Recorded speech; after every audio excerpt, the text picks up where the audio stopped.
Good afternoon, journeymen. I'm on a time crunch, so we're just gonna get right into it.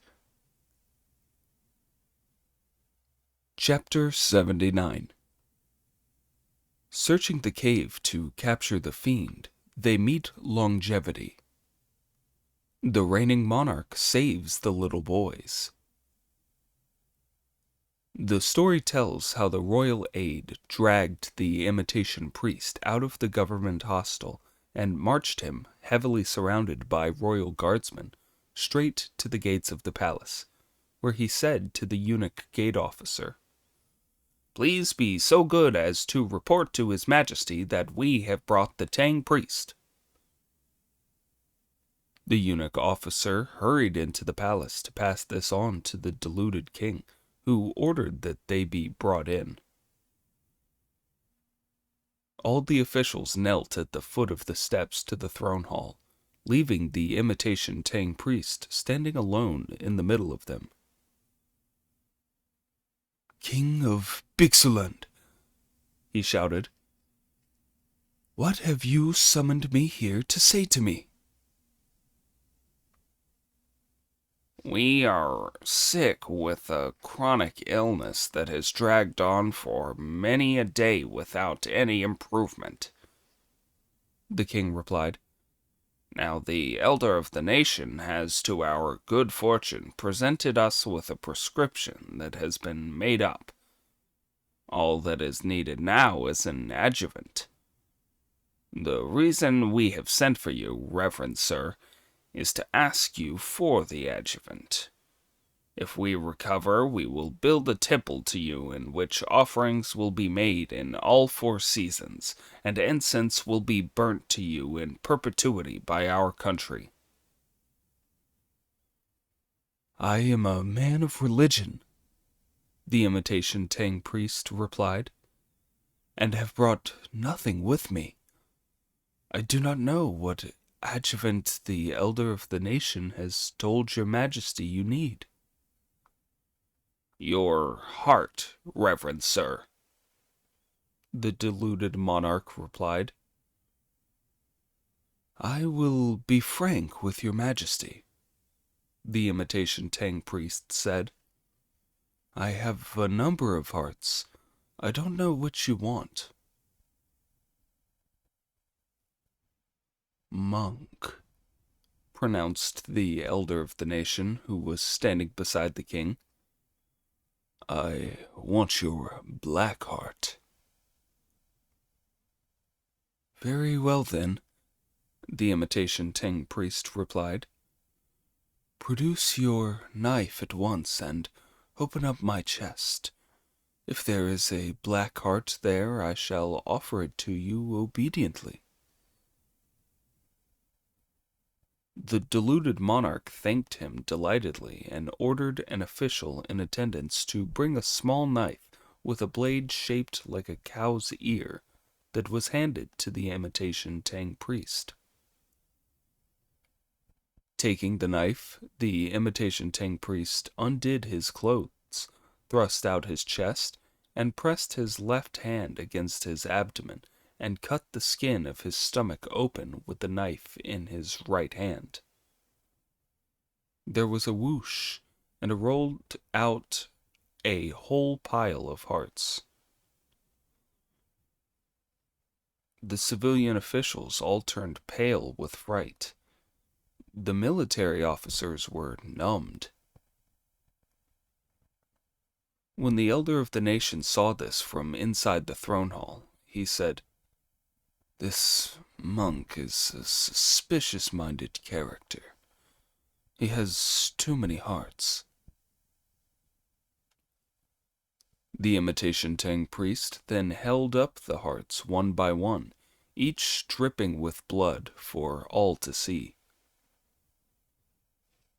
They included a loyal red heart, a pure white heart, a yellow heart, an avaricious heart, a fame-hungry heart, a jealous heart, a calculating heart, an over-competitive heart, an ambitious heart, an overbearing heart, a murderous heart, a vicious heart, a frightened heart, a cautious heart, a heretical heart, and a heart full of indefinable gloom. There was every kind of evil heart except a black one. The deluded ruler was horror-struck, unable to speak until he said in trembling tones, "Put them away! Put them away!" The imitation Tang priest had taken as much as he could, so he put his magic away and turned back into himself to say to the deluded monarch,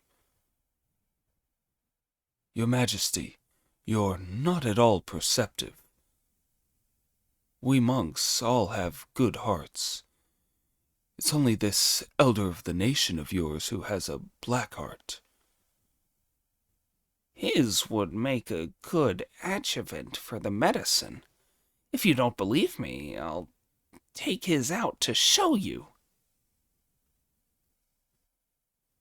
When the elder of the nation heard this, he opened his eyes wide to take a careful look. He saw that the monk's face had changed to something quite different. Heavens! Recognizing him as the great sage Monkey, who had been so famous 500 years ago, he made a getaway by cloud. Monkey did a somersault and sprang up into mid-air to shout, "Where do you think you're going? Take this from me." The elder used his stick with a dragon on its head to meet the blow from Monkey's cudgel. The two of them fought a fine battle up in the sky. The as-you-will cudgel and the dragon stick, making clouds up in the sky. The elder of the nation was really an evil spirit, using his fiendish daughter's seductive charms. The king had made himself ill through his lust. The monster wanted to butcher the boys. There was no escape from the great sage's divine powers. To catch demons and to rescue their victims. The cudgel's blows to the head were really vicious. Splendid was the way in which the stick met them. They fought so hard that the sky was full of mist, casting city and people into darkness and fear. The souls of civil and military officials went flying. The faces of the queens and concubines turned pale. The deluded king tried desperately to hide, trembling and shaking, unable to do anything. The cudgel was as fierce as a tiger from the mountains. The staff whirled round like a dragon leaving the sea. Now they made havoc in Bixuland, as good and evil were clearly set apart. When the evil spirit had fought over 20 hard rounds with Monkey, his dragon staff was no longer a match for the gold-banded cudgel. Fainting with his staff, the spirit turned himself into a beam of cold light and dropped into the inner quarters of the palace to take the demon queen he had presented to the king out through the palace gates with him. She too turned into cold light and disappeared. Bringing his cloud down, the great sage landed in the palace and said to the officials, "That's a fine elder of the nation you have." The officials all bowed to him, thanking the monk. "No need for that," said Monkey. "Go and see where your deluded king is." "When our monarch saw the fighting, he hid in terror," the officials replied. "We do not know which of the palaces he's in." "Find him at once," Monkey ordered them. "Perhaps Queen Beauty has carried him off." As soon as the officials heard this, they rushed with Monkey straight to the rooms of Queen Beauty, ignoring the fact that these were the inner quarters. They were deserted, and there was no sign of the king. Queen Beauty was nowhere to be seen either. The queens of the main, the eastern, and the western palaces, and the consorts of the 6 compounds all came to kowtow in thanks to the great sage. "Please get up," Monkey said. "It's too early for thanks now. Go and find your sovereign lord."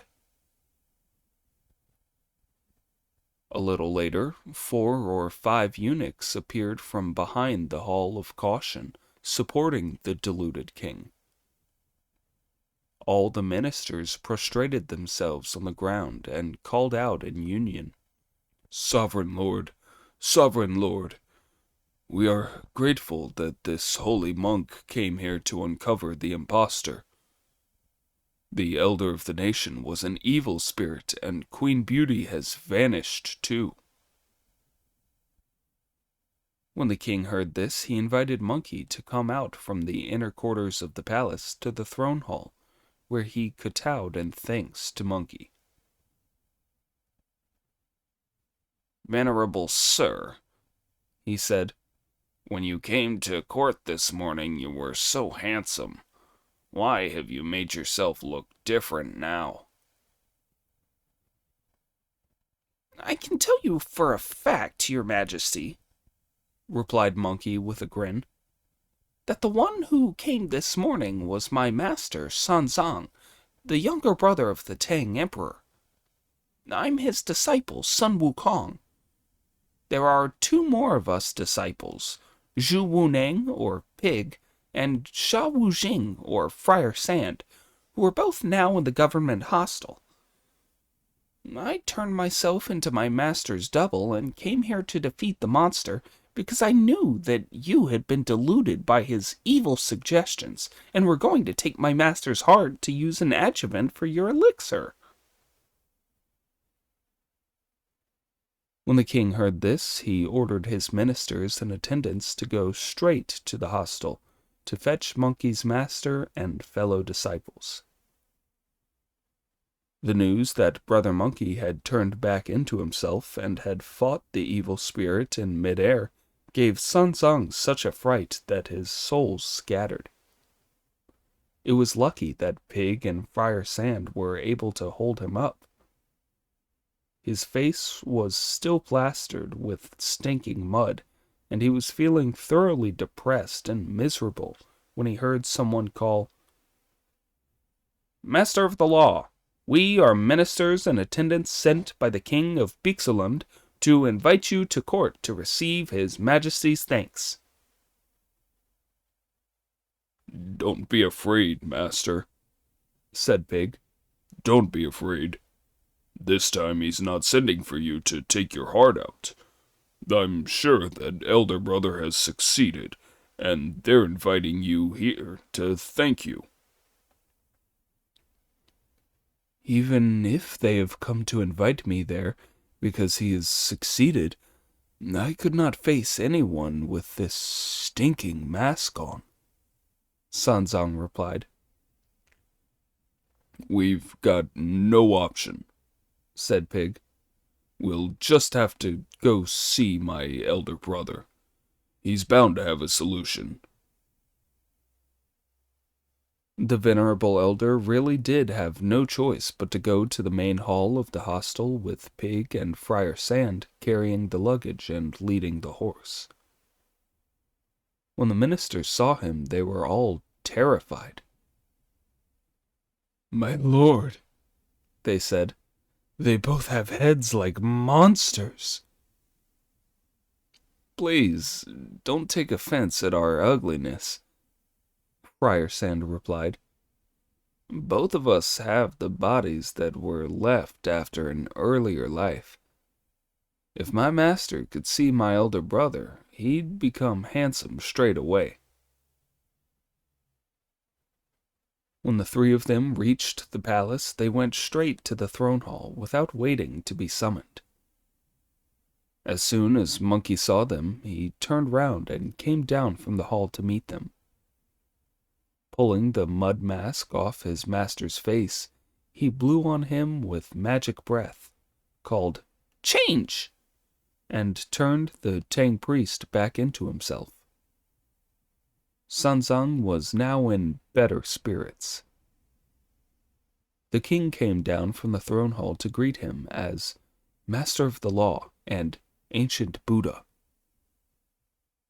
Master and disciples then tethered the horse and went into the throne hall to be presented. "Does your majesty know where the monsters came from?" Monkey asked. "Let me go and catch them both for you. Then we will have eliminated future catastrophe." When all the queens, consorts, and concubines of the 3 palaces and 6 compounds who were behind the screen of bright green jade heard Monkey saying that he was going to eliminate future catastrophe, they cast aside all their inhibitions about appearing in front of an outsider, and a male one at that, as they came out to bow to him and say, "We beg you, holy monk and venerable Buddha, to destroy them completely, root and branch with your Dharma powers. That would be an act of the greatest kindness, and we would of course reward you richly." Quickly responding to their bows, Monkey insisted that the king tell him where the monsters lived. "We asked him when he came here 3 years ago," the king replied shamefacedly. "And he told us that it was only some 20 miles to the south of the city, in Pure Splendor Grange on Willow Slope. The elder of the nation was old and had no son, only the daughter that his second wife had given him. He was just 15 and unmarried. He offered to present her to us, and because we fancied the girl, we accepted her. She was the favorite among all the palace women. We never expected that we would fall so ill that all the prescriptions of the Royal College of Physicians would be of no avail. Then he told us that he had a formula for an elixir for which a decoction of boiled little boys' hearts was needed as the adjuvant. In our folly, we believed him and chose some boys from among the common people. At noon today, we were going to operate and take out their hearts.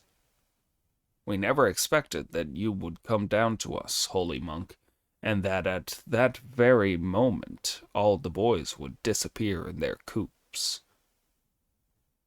Then he said that as you were a holy monk who had cultivated the truth for 10 lifetimes and not yet dissipated your primal masculinity, your heart would be 10,000 times more effective than the little boy's ones.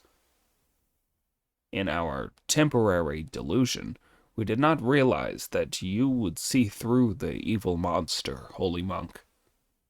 We hope that you will make full use of your great Dharma to eliminate any future catastrophe. All the wealth of the nation will be given to you as your reward." "I will tell you the truth," Monkey replied. "Because my master took pity on the little boys in the coops, he told me to hide them. Don't say anything about giving us wealth. When I capture the evil monsters, that will be a good deed to my credit. Come with me, pig." "Whatever you say, elder brother," Pig replied. "The only thing is that I've got an empty belly. I'll be rather weak." The king then ordered the Department of Foreign Affairs to prepare a vegetarian meal at once. Before long, the food arrived. Having eaten his fill, Pig braced his spirits and rose by cloud with Monkey. The kings, queens, consorts, and civil and military officials were all so astonished that they all kowtowed to the sky, exclaiming, "They really are immortals and Buddhas come down to earth." The great sage led Pig 20 miles due south, stopped their wind and cloud, and started searching for the demon's home. All he could see was a clear stream running between banks on which grew thousands of willows. He had no idea where the Pure Splendor Grange might be. Indeed, endless expanses stretched out in his gaze. The embankment had vanished amid willows and haze. When he could not find the Grange, the great sage's son made a spell with his hands, said the magic word Om, and summoned the local deity, who approached shivering and shaking, fell to his knees, and called out, "Great sage, the local god of Willowbank kowtows to you." "Don't be afraid," Monkey said. "I'm not going to hit you. Tell me this, is there a Pure Splendor Grange on Willow Hill, and where is it?" "There is a Pure Splendor cave," the local deity replied, "but there has never been a Pure Splendor Grange. I suppose you have come from Beekseland, great sage." Yes, Monkey replied. "The king of Beekseland was hoodwinked by an evil spirit till I turned up, saw through the monster, defeated him, and drove him away. He turned into a beam of cold light, and I don't know where he went. When I asked the king of Beekseland about it, he told me that when the demon first presented him with the girl 3 years ago, he asked the spirit about his background. The demon said that he lived in Pure Splendor Grange on Willow Hill, 20 miles south of the city. I've found this place with its wooded hill, but can't see any Pure Splendor Grange. That's why I asked you about it." "I beg your forgiveness, great sage," said the local god, kowtowing. "This is part of the domain of the king of Beekseland, and I should have kept a closer watch on things. But the evil spirit had such terrible magical powers. If I had given away what he was doing here, he would have come and given me a bad time. That is why he was never been caught. Now that you are here, great sage, you need only go to the foot of the 9-forked willow on the southern bank, walk round it 3 times to the left and 3 times to the right, hit the tree with both hands, and shout, 'Open up!' 3 times. The Pure Splendor Cave Palace will then appear." On learning this, the great sage sent the local god away again, jumped over the stream with Pig, and went to look for that willow tree. There was indeed a tree with 9 forks on a single trunk. "Stand well back," Monkey ordered Pig, "while I make the gates open. When I found the demon and chased him out, you're to help." In response to this order, Pig took up his stand about 300 yards from the tree, while the great sage followed the local god's advice, and went round the tree 3 times to the left and 3 times to the right, then hit it with both hands, shouting, "Open up! Open up!" An instant later, a pair of double doors opened with a noisy whoosh, and the tree was nowhere to be seen. Inside the doors was bright light of many colors, but no sign of human life. Confident in his divine might, Monkey charged in. He could see that it was a fine palace. Shimmering clouds from which sun and moon stole their brightness. White clouds billowing from the caves. Bright green lichens running wild in the courtyard. Along the path, rare flowers competed in beauty, while plants on the steps vied in fragrant blossom. Warm was the air where it was ever spring.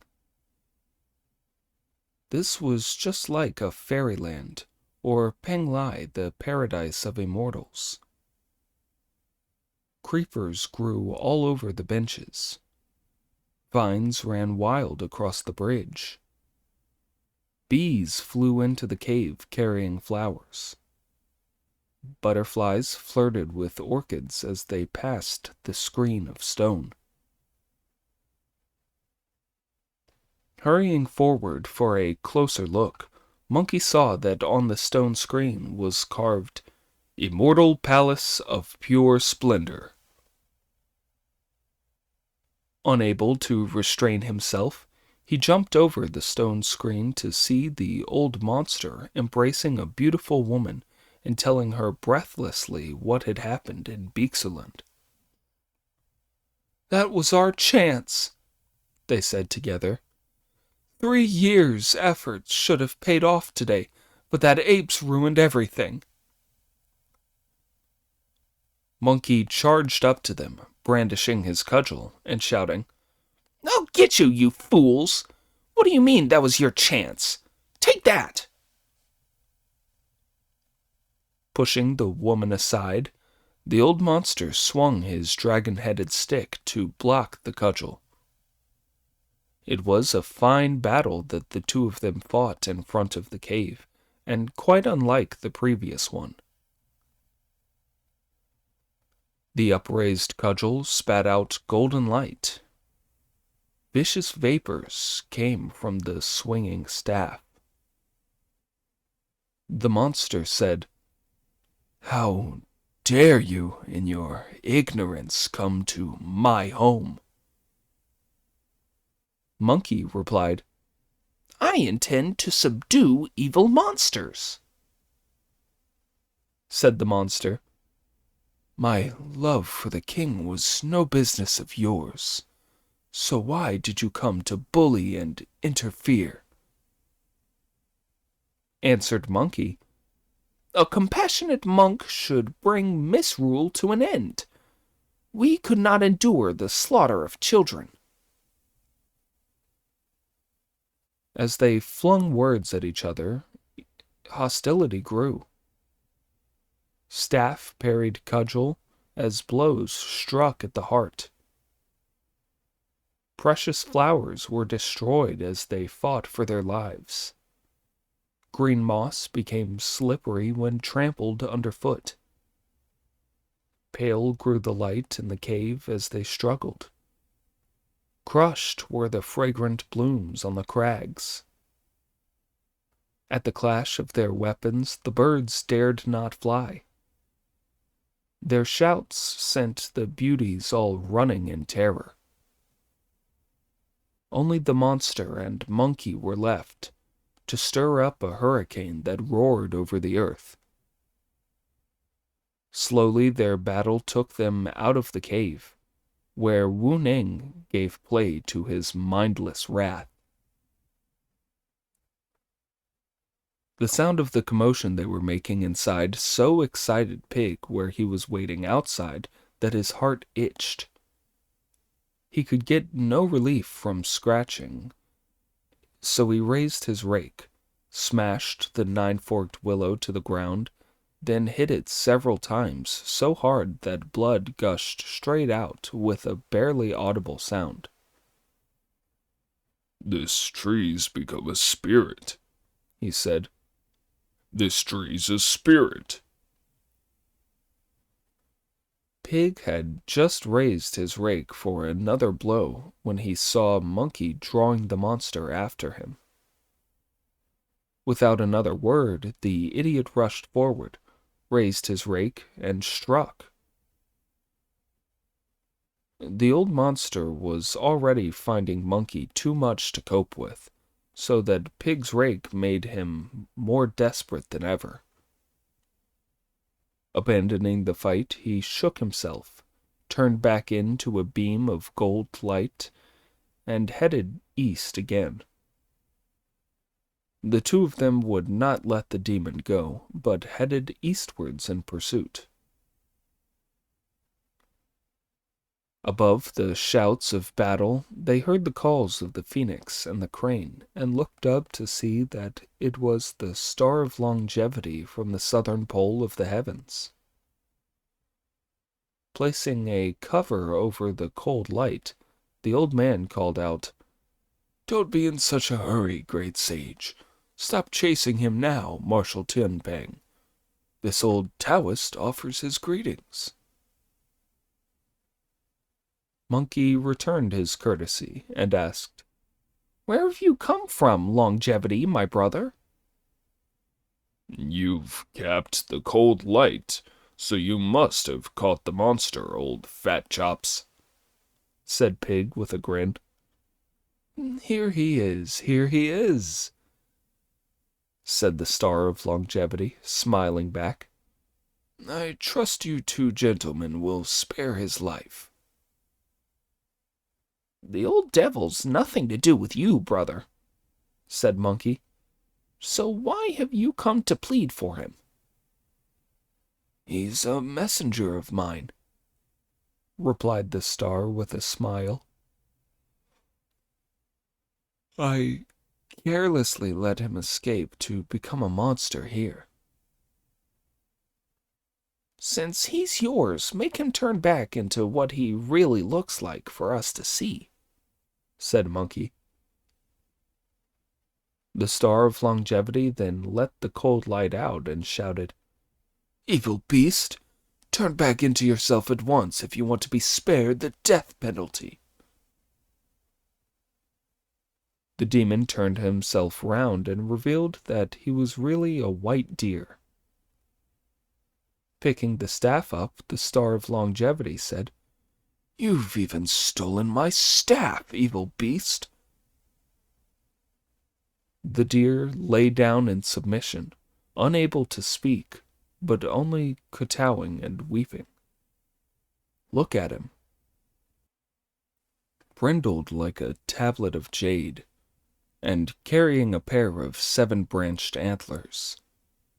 When hungry, he used to find the herb garden. On mornings when thirsty, he drank from the misty stream. In his lengthening years, he had taught himself to fly, and through many a day had mastered transformation. Now that he heard the call of his master, he resumed his own form and lay down in the dust. Thanking Monkey, the Star of Longevity mounted his deer and was just leaving when Monkey grabbed hold of him and said, "Not so fast, brother. There are a couple more jobs still to be done." "What jobs?" the Star asked. "The girl hasn't been caught yet, and I don't know what sort of monster she is," Monkey replied.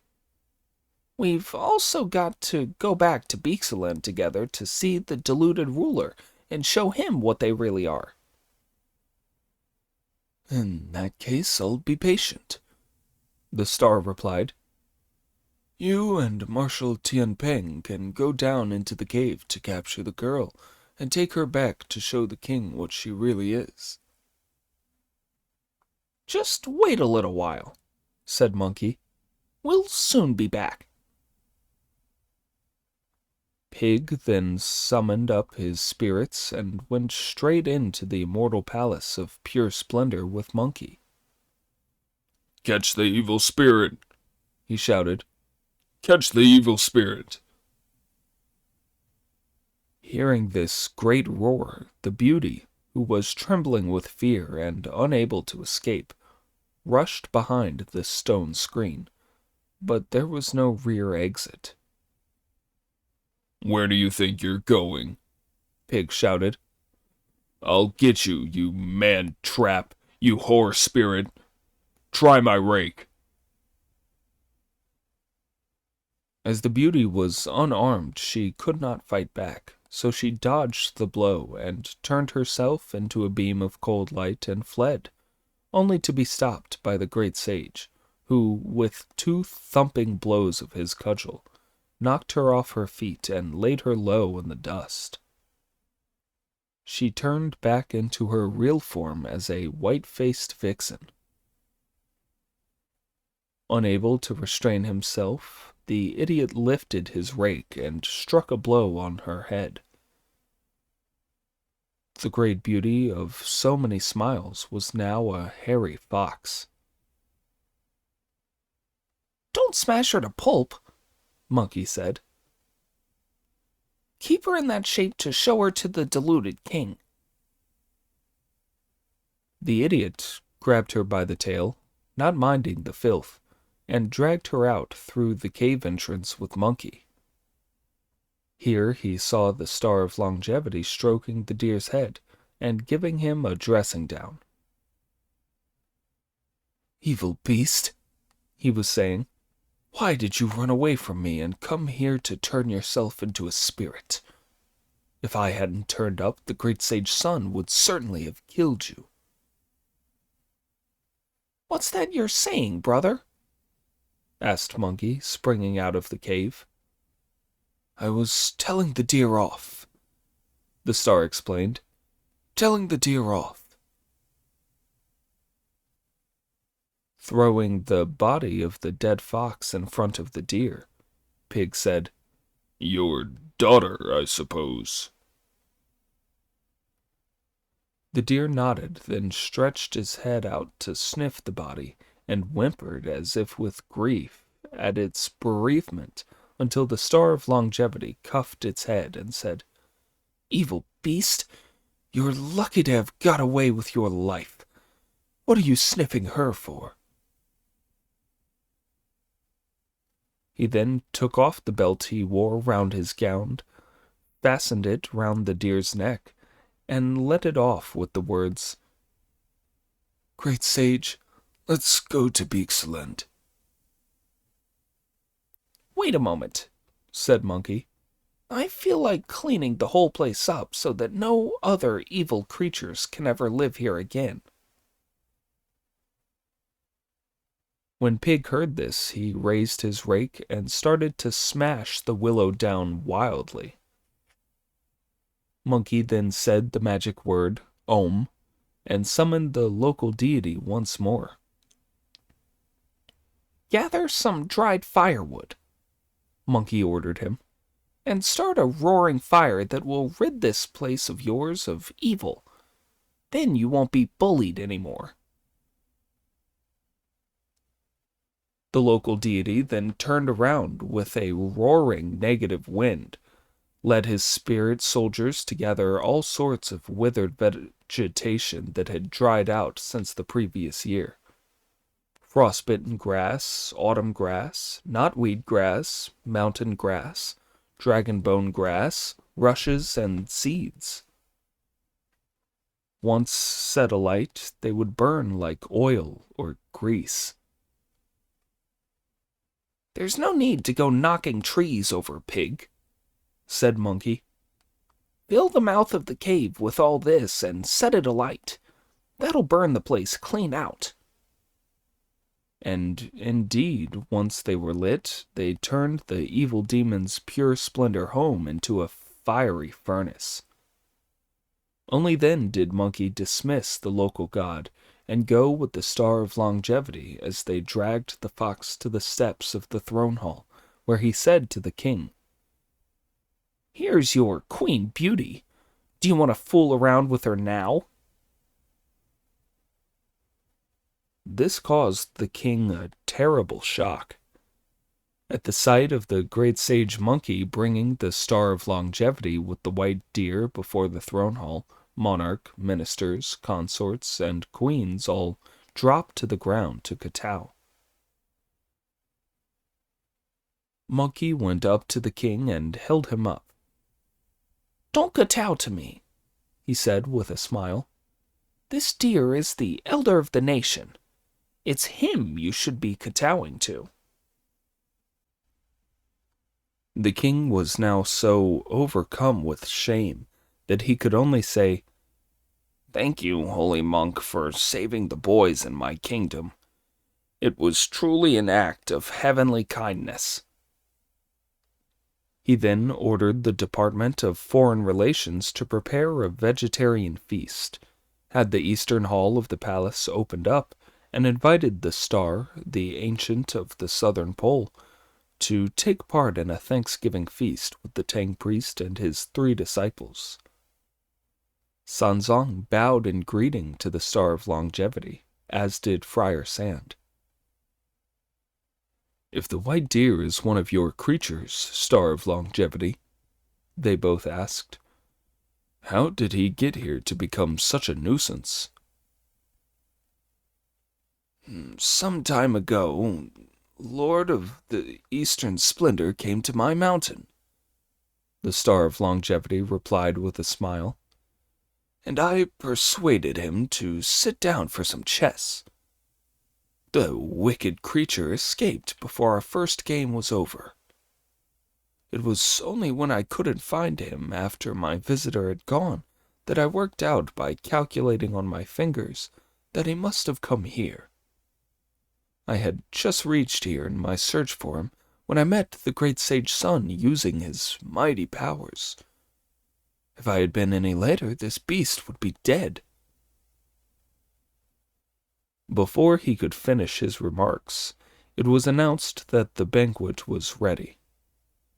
It was a splendid vegetarian feast. The room was overflowing with color. Exotic fragrances filled the hall. Embroidered hangings made the tables magnificent. Red carpets on the floor shimmered like the glow of dawn. From duck-shaped censers curled the scented smoke of eaglewood. Before the king's place were fragrant vegetables. See how high the towers of fruit were piled. Sugar dragons and prowling animals. Molded mandarin ducks, lion confections, looking quite lifelike. Parrot goblets, cormorant ladles, shaped like the real thing. Every kind of fruit in abundance, each exquisite dish a delicacy. Giant longans and tender bamboo shoots. Fresh lychees and peaches. Sweet smelled the jujubes and persimmon cakes. More fragrant than wine were the pine nuts and grapes. Many a sweet dish made with honey, steamed pastries of various kinds, sugar-drenched donuts, piled up like bouquets of flowers, mountains of rolls on golden dishes, fragrant rice heaped high in silver bowls, long bean noodles in a hot chili soup. Tasty dishes came out in succession. There was no end of button mushrooms, tree ear fungus, tender bamboo shoots, sealwort, vegetables of many flavors, 100 kinds of rare delights. They came and went in endless succession, all the abundant dishes offered at the feast. The seating was arranged on the spot, and the seat of honor going to the Star of Longevity, and the next best place to the Tang priest. The king sat between them, while Brother Monkey, Pig, and Friar Sand sat at the side places. There were also 3 senior ministers present to keep them company, and the musicians and singers of the court theater were ordered to perform. Holding his purple cloud goblet, the king toasted them one by one. The only person who would not drink was the Tang priest. "Brother," said Pig to Monkey, "I'll leave the fruit for you, but you must let me have a good feed of the soup, bread, and rice." With no further thought, the idiot ate everything all at once. He devoured everything that was brought in and left nothing behind. When the banquet was coming to an end, the Star of Longevity took his leave of them. The king went up to him, knelt, kowtowed, and begged the star to tell him the secret of eliminating disease and prolonging life. "I didn't bring any elixirs, as I was here to search for my dear," the Star of Longevity replied.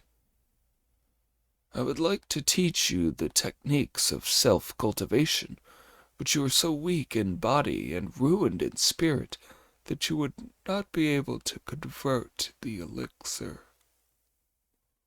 All I have in my sleeve is these 3 jujubes that I was intending to offer to the Lord of Eastern Splendor to take with tea. As they haven't been eaten, I can offer them to you now." The king swallowed them, and he gradually began to feel lighter in body as the illness was cured. This was the origin of his later success in achieving immortality. As soon as Pig saw this, he called, "Longevity, old pal. If you've got any fire jujubes, give me some." "I didn't bring any," the star replied, "but I'll give you several pounds of them next time." The Star of Longevity then went out of the eastern pavilion, expressed his thanks, called to the white deer, sprang on his back, and departed by cloud. We will not relate how the king, queens, and consorts in the palace, and the common people in the city all burnt incense and kowtowed. "Disciples," said Sanzang, "let us pack up and take our leave of His Majesty." The king pleaded with them to stay and instruct him. "Your Majesty," said Monkey, "from now on you should be less greedy for your sexual pleasures and accumulate more hidden merit. In whatever you do, you should use your strong points to make up for your weaknesses. This is the way to get rid of your illness and prolong your life. That's what we'll tell you." 2 dishes full of small pieces of gold and silver were then offered to the pilgrims to help with the expenses of their journey, but the Tang priest refused to accept a single penny. The king then had no choice but to order the royal carriage and invite the Tang priest to sit in the dragon and phoenix coach, while he, his queens, and his consorts pushed the wheels. Thus they escorted him out of the palace. In the streets and markets, the common people also came with bowls of pure water and incense burners to see them on their way from the city. Suddenly there was the sound of a wind in the sky, and 1,111 goose coops landed on both sides of the road. The little boys in them were crying. Unseen in the sky were the deities who had been looking after them, the city and the local gods, the deities of the altars, the true officials, the guardians of the 4 quarters and the center, the 4 duty gods, the 6 dings and 6 shias, the protectors of the faith, and the rest of them, who all responded with a loud shout of, "Great sage, on your earlier instructions we carried the boys away in the goose coops. Now that we have learned of your success in your task and your departure, we have brought every one of them back again."